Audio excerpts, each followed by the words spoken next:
I've spent most of my life watching money move. Not headlines, not speeches, money. And if decades in the markets teach you anything, it's this. Capital never panics first. It hesitates. It shifts quietly. It leaves clues long before it leaves headlines. The real movements always begin as whispers.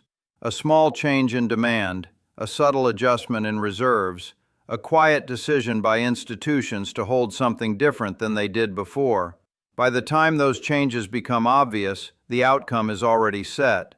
The smart money is no longer asking if things will change, it's deciding how to position itself when they do. That's why what I'm seeing right now troubles me more than almost anything I've observed in the last half-century. For the first time in my investing life, I'm no longer comfortable assuming the US dollar will remain the unquestioned foundation of the global financial system. And for the first time, I'm actively moving meaningful capital north, into Canada. Let me be clear about what I'm saying, and just as importantly, what I'm not saying. This is not a prediction of collapse. This is not a warning that your savings will disappear overnight. This is not panic. Currency decline doesn't work that way. Money systems don't explode, they erode. Slowly, methodically, through a series of decisions that seem manageable in isolation, but become dangerous in combination. And when you've watched enough of these cycles, you learn to recognize the moment when a system crosses from stable but strained into fragile and irreversible. That's the moment we're approaching now. Not because of one election, not because of one policy, but because of math, credibility, and trust, the three things that ultimately decide the fate of any currency. The dollar's power was never guaranteed, it was earned, and it can be lost. For decades, the world didn't hold dollars because it loved America.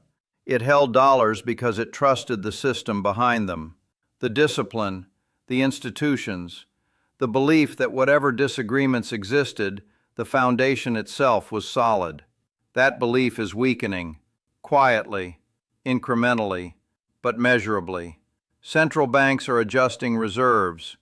Trade is being settled in alternative currencies. Long-term contracts are being written with contingency clauses that didn't exist 10 years ago. These aren't political statements, they're risk calculations.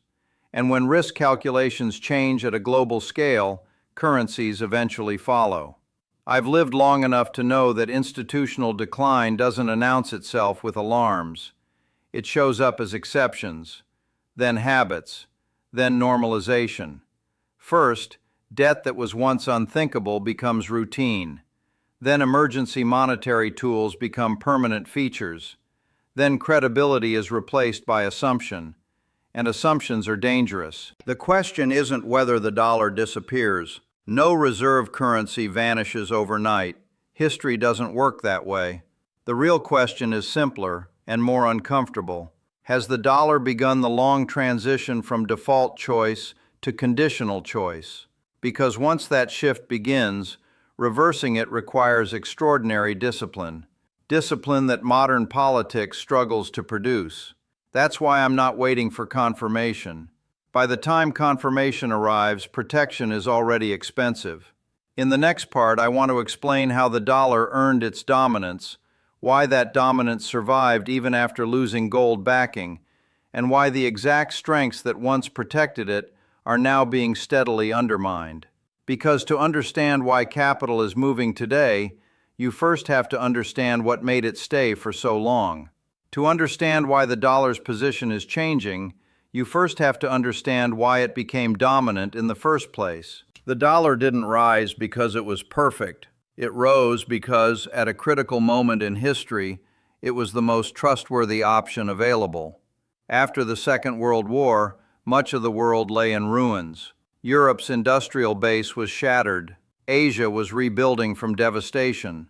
Global trade needed a stable anchor, something reliable enough that nations could rebuild without constantly worrying about currency collapse.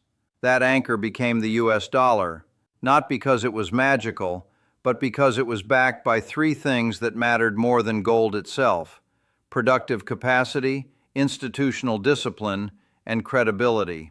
At first, the dollar was tied to gold. That arrangement created confidence. But even after that link was severed in the early 1970s, the system didn't fall apart. In fact, it expanded. Why? Because the world still trusted the framework. The United States had deep capital markets, contracts were enforced, property rights were respected. Debt was issued with the assumption it would be honored, not inflated away. The dollar became less about metal in a vault and more about belief in a system that, while imperfect, behaved predictably. That belief turned into habit. Habit turned into infrastructure. Infrastructure turned into dominance. Oil was priced in dollars. Global debt was denominated in dollars. Trade settled in dollars by default, and that created a powerful feedback loop. The more the world used dollars, the more it needed dollars. The more it needed dollars, the cheaper America could borrow. The cheaper America could borrow, the more it could spend without immediate consequences. This wasn't fraud. It wasn't deception. It was a privilege earned through decades of stability. But here's the part people miss. Privileges only last as long as the behavior that earned them continues. Over time, discipline softened. Temporary measures became permanent tools. Exceptions became norm. Debt stopped being a warning sign and became background noise. For a while, the system absorbed it. That's what strong systems do. They tolerate mistakes. They bend instead of breaking. But bending has limits. When debt grows faster than productive capacity, trust doesn't disappear overnight. It thins. When monetary expansion becomes routine, credibility doesn't collapse. It erodes. When institutions are questioned openly and repeatedly, confidence doesn't shatter. It leaks. And leaks compound. What worries me isn't any single policy or crisis. It's the pattern. Borrowing no longer feels temporary. Emergency measures no longer feel exceptional. Accountability no longer feels guaranteed. At the same time, the world has changed. For decades, even countries that doubted the dollar had no alternative. They used it because there was nowhere else to go. That is no longer true. Today, trade routes are diversifying.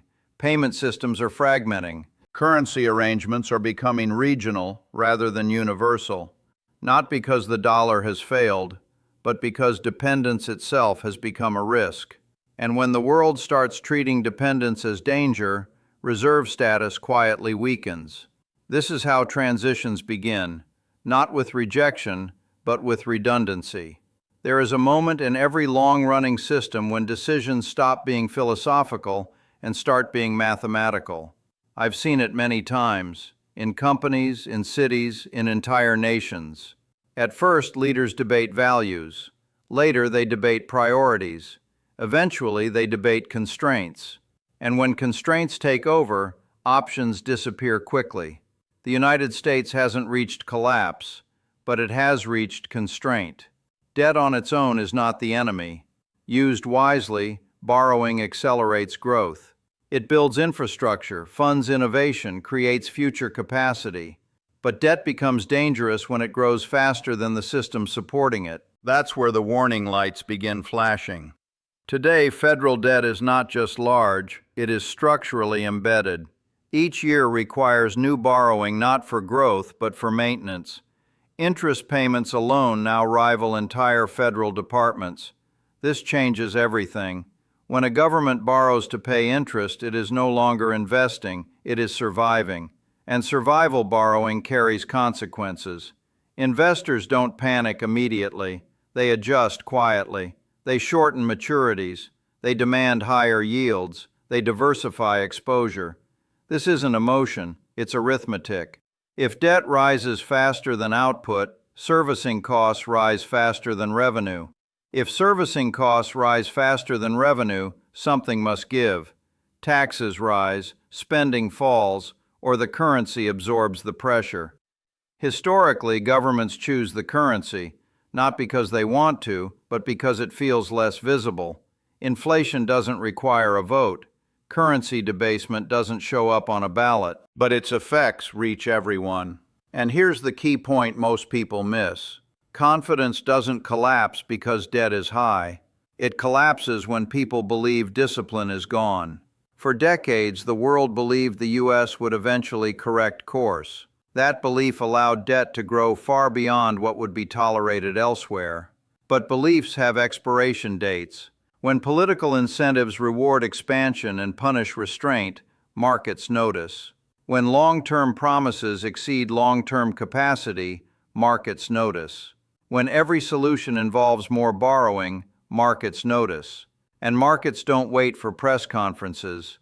They move capital, quietly at first, into alternatives, into assets less exposed to policy risk, into jurisdictions where the rules change slowly and the math still works. This is not about doom, it's about transition.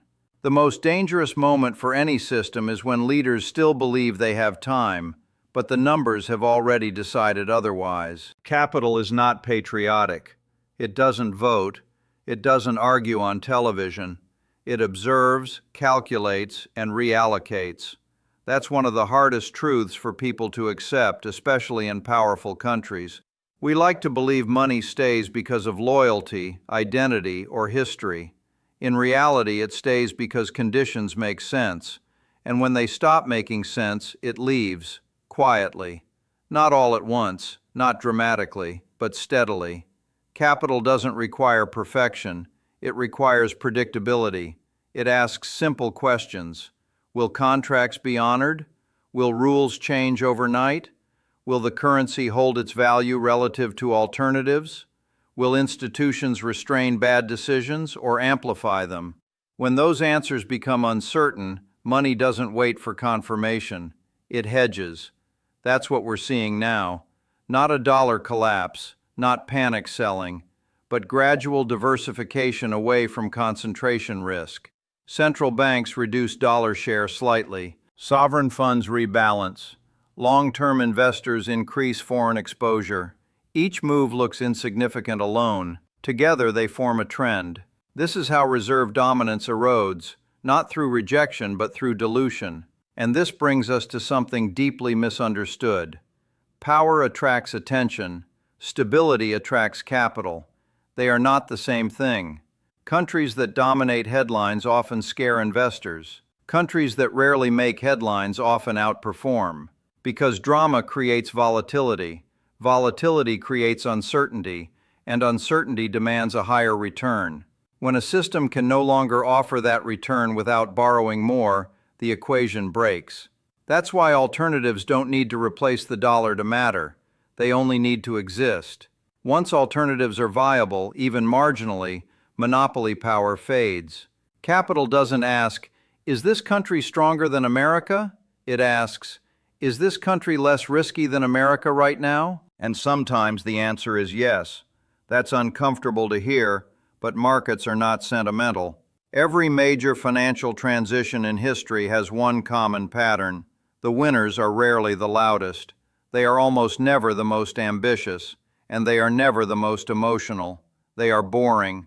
Boring governments, boring budgets, boring institutions. Because when uncertainty rises, capital doesn't chase vision, it chases survivability. Let me explain what that means. When currencies shift, when dominance is questioned, when fiscal math stops adding up, investors stop asking, who will grow the fastest? They start asking, who will still be standing? That's a very different question. Growth is optional. Stability is not. In periods like this, capital rewards predictable fiscal policy, moderate debt, independent institutions, resource backing, political continuity, not perfection, containment. Countries that don't try to be everything. Countries that don't promise the impossible. Countries that understand limits. This is where the psychology flips. For decades, stability was boring because growth was abundant. Now growth is uncertain, and stability becomes scarce. Scarcity creates value, and suddenly countries that were ignored start receiving attention, not hype, allocation. This is why capital begins flowing toward places that feel unexciting. Countries with functional courts, conservative banks, real assets in the ground, currencies not used as geopolitical weapons, governments that fear inflation more than popularity. These places don't dominate headlines. They don't posture globally. They don't try to reshape the world. They simply work. And that matters more than ever. Here's something most people misunderstand. Capital doesn't flee because a country is weak. It flees because a country is unpredictable. Unpredictability is poison to long-term investment. A nation can be powerful and still lose capital. A nation can be small and still attract it. Size doesn't equal safety. Discipline does. This is why resource-backed economies quietly regain relevance during monetary transitions. Energy, water, minerals, agricultural land. These are not narratives. They are constraints. You can print currency. You cannot print oil, copper, wheat, or fresh water. When confidence in paper weakens, confidence in things strengthens. And countries that sit on those things and manage them without panic gain leverage without asking for it. They don't threaten. They don't demand. They simply become useful. Now, let me be clear about something important. This is not about abandoning one country for another. This is not about doom. This is not about collapse. This is about rebalancing reality. The global system is not ending. It is decentralizing. The dollar is not disappearing. It is sharing space. And when monopolies fade, margins shrink. That's normal. That's healthy. But it changes incentives. It forces discipline back into systems that haven't needed it for a long time. And discipline is painful, politically, socially, emotionally, which is why systems resist it until markets impose it. That's where we are now, not at collapse, at constraint.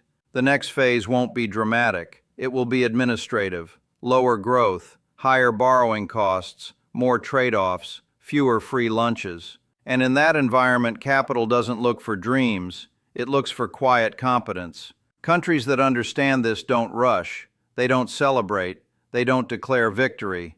They keep doing what they've always done. Balance budgets when possible. Regulate banks conservatively.